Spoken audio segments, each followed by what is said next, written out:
ಇವತ್ತಿನ ದಿನ ಓಟ್ಸನ್ನು ಬಳಸ್ಕೊಂಡು ಒಂದು ಟೇಸ್ಟಿಯಾಗಿರುವಂಥ ವೆಯ್ಟ್ ಲಾಸ್ ರೆಸಿಪಿ ತೋರಿಸ್ತಾ ಇದ್ದೀನಿ. ಖಂಡಿತ ವಿಡಿಯೋ ಕೊನೆವರೆಗೂ ನೋಡಿ. ನಿಮಗೂ ಕೂಡ ಈಸಿಯಾಗಿ ನೀವು ಮಾಡ್ಕೋಬೋದು ಮಾರ್ನಿಂಗ್ ಬ್ರೇಕ್ಫಾಸ್ಟ್ಗೆ.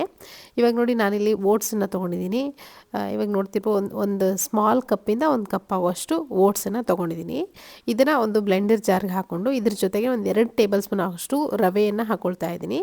ಇದಕ್ಕೆ ಅದೇ ಕಪ್ಪಿಂದ ಓಟ್ಸನ್ನು ಯಾವ ಕಪ್ಪಿಂದ ತೊಗೊಂಡಿದ್ವೋ ಅದೇ ಕಪ್ಪಿಂದ ಒಂದು ಕಪ್ ಆಗುವಷ್ಟು ಮೊಸರು, ಹಾಗೆ ಅದೇ ಕಪ್ಪಿಂದ ಅರ್ಧ ಕಪ್ ಆಗುವಷ್ಟು ನೀರನ್ನು ಹಾಕ್ಕೊಂಡು ಸ್ವಲ್ಪ ಉಪ್ಪು ಹಾಕ್ಕೊಂಡು ಇದನ್ನು ಫೈನಾಗಿ ಪೇಸ್ಟ್ ಮಾಡ್ಕೋಬೇಕು. ನೋಡ್ತಿರ್ಬೋದು, ರುಬ್ಬಬೇಕು.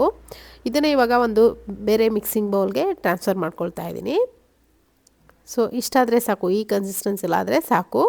ಇವಾಗ ನೋಡಿ ಸ್ವಲ್ಪ ಅದಕ್ಕೆ ನೀರು ಹಾಕ್ಕೊಂಡು ವೆಜಿಟೇಬಲ್ಸ್ ನಿಮ್ಮ ಹತ್ರ ಏನೇನಿದೆಯೋ ಎಲ್ಲ ಬಳಸ್ಬೋದು. ನಾನಿಲ್ಲಿ ಕ್ಯಾರೆಟು, ಟೊಮೆಟೊ, ಈರುಳ್ಳಿ, ಹಾಗೆ ಕೊತ್ತಂಬರಿ ಸೊಪ್ಪು, ಹಸಿಮೆಣಸಿನ್ಕಾಯಿ ಎಲ್ಲವನ್ನು ಸಣ್ಣದಾಗಿ ಕಟ್ ಮಾಡಿ ಇಟ್ಕೊಂಡಿದ್ದೀನಿ. ಹಾಗೆ ಕ್ಯಾರೆಟನ್ನು ತುರ್ಕೊಂಡಿದ್ದೀನಿ ನಾನಿಲ್ಲಿ. ನೀವು ಬೇರೆ ಎಲ್ಲ ತರಕಾರಿಗಳನ್ನ ಹಾಕೋಬೋದು. ಕ್ಯಾಪ್ಸಿಕಮ್ ಅಂದರೆ ಕ್ಯಾಪ್ಸಿಕಮ್ ಹಾಕೋಬೋದು, ಹಾಗೆ ಕ್ಯಾಬೇಜ್ ಕೂಡ ಹಾಕೋಬೋದು. ಇವಾಗ ಎಲ್ಲ ಹಾಕ್ಕೊಂಡು ಚೆನ್ನಾಗಿ ಮಿಕ್ಸ್ ಮಾಡ್ಕೊಳ್ತಾ ಇದ್ದೀನಿ.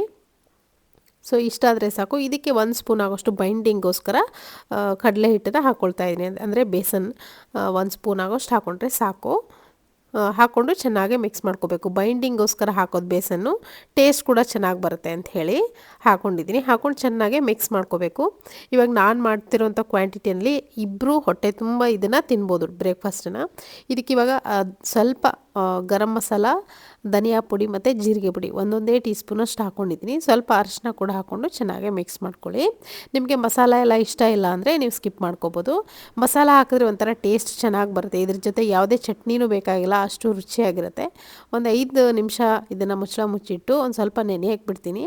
ಅದಾದಮೇಲೆ ನೋಡಿ ಇನ್ನೇನು ಬ್ರೇಕ್ಫಾಸ್ಟ್ ಮಾಡ್ಕೊಳ್ತೀನಿ ಅನ್ನೋ ಟೈಮಲ್ಲಿ ನಾನಲ್ಲಿ ತವೆ ಕೂಡ ಬಿಸಿ ಇಟ್ಕೊಂಡಿದ್ದೀನಿ. ತವೆಗೆ ಸ್ವಲ್ಪ ಈರುಳ್ಳಿನ ಗ್ರೀಸ್ ಮಾಡಿ, ಒಂದೇ ಒಂದು ಸ್ಪೂನ್ ಎಣ್ಣೆನೂ ಹಾಕಿಲ್ಲ ತವೆಗೆ, ಹಾಗೆ ಮಾಡ್ತಾಯಿದ್ದೀನಿ. ಮೇಲ್ಗಡೆ ತುಪ್ಪ ಹಾಕ್ಕೋಬೋದು ನೀವು, ಸ್ವಲ್ಪ ಫ್ರೈ ಅಂದರೆ ಬೇಯಿಸ್ಕೊಳ್ಳೋಕ್ಕೆ. ಇವಾಗ ಇದನ್ನು ದೋಸೆ ಉತ್ತಪ್ಪ ಯಾವ ಥರ ಮಾಡ್ತೀವಲ್ಲ ಆ ಥರ ನಾವಿಲ್ಲಿ ಹಾಕ್ಕೋಬೇಕು. ನಾನಿಲ್ಲಿ ತುಂಬ ತೆಳುವಾಗಿ ಹಾಕ್ಕೊಳ್ತಾ ಇದ್ದೀನಿ. ಬೇಕಿದ್ರೆ ದಪ್ಪ ಕೂಡ ಹಾಕ್ಕೋಬೋದು. ಇದನ್ನು ತೆಳುವಾಗಿ ಹಾಕ್ಕೊಂಡ್ರೆ ತುಂಬ ಟೇಸ್ಟು ಜಾಸ್ತಿ, ದಪ್ಪ ಹಾಕ್ಕೊಂಡ್ರೆ ಅಷ್ಟು ಇಷ್ಟ ಆಗಲ್ಲ, ನನಗೆ ಇಷ್ಟ ಆಗಲ್ಲ. ನೀವು ಬೇಕಿದ್ರೆ ತಪ್ಪವಾಗಿ ಹಾಕ್ಕೋಬೋದು ಉತ್ತಪ್ಪ ಥರ. ನಿಮಗೆ ಗೊತ್ತೇ ಆಗಲ್ಲ ಇದು ಓಟ್ಸಿಂದ ಮಾಡಿರುವಂಥದ್ದು ಅಂತ. ತುಂಬ ಟೇಸ್ಟಿಯಾಗಿರುತ್ತೆ. ನೀವು ಆರಾಮಾಗಿ ಮಾರ್ನಿಂಗ್ ಬ್ರೇಕ್ಫಾಸ್ಟ್ಗೆ ವೀಕ್ಲಿ ಒನ್ಸ್ ಇದನ್ನು ಮಾಡ್ಕೋಬೋದು. ಅಥವಾ ನಿಮಗೆ ಇಷ್ಟ ಆದರೆ ಪ್ರತಿದಿನ ಇದನ್ನೇ ಮಾಡ್ಕೋಬೋದು, ಏನು ತೊಂದರೆ ಇಲ್ಲ. ಸೊ ಪ್ರತಿದಿನ ತಿನ್ನೋಕ್ಕಾಗಲ್ಲ, ವೀಕ್ಲಿ ಒನ್ಸ್ ಅಥವಾ ಟ್ವೈಸ್ ಮಾಡ್ಕೋಬೋದು. ಚೆನ್ನಾಗಿರುತ್ತೆ ಟೇಸ್ಟು. ಸೊ ಇವಾಗ ನೋಡಿ ನಾನು ತೆಳುವಾಗಿ ಸ್ಪ್ರೆಡ್ ಮಾಡ್ಕೊಂಡಿದ್ದೀನಿ.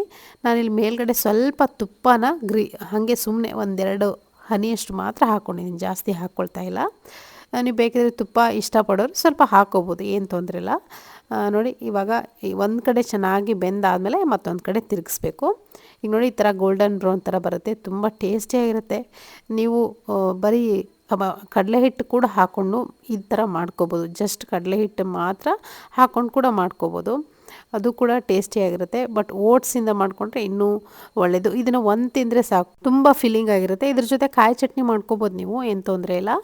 ಅಥವಾ ಮೊಸರು, ಒಂದು 1/4 ಕಪ್ ಆಗೋಷ್ಟು ಮೊಸರು ಹಾಕ್ಕೊಂಡು ಮೊಸರು ಜೊತೆ ಕೂಡ ಇದನ್ನು ತಿನ್ಬೋದು, ಟೇಸ್ಟಿಯಾಗಿರುತ್ತೆ. ಖಂಡಿತ ಟ್ರೈ ಮಾಡಿ. ಇವತ್ತಿನ ರೆಸಿಪಿ ಇಷ್ಟ ಆಗಿದ್ರೆ ಲೈಕ್ ಮಾಡಿ. Thank you.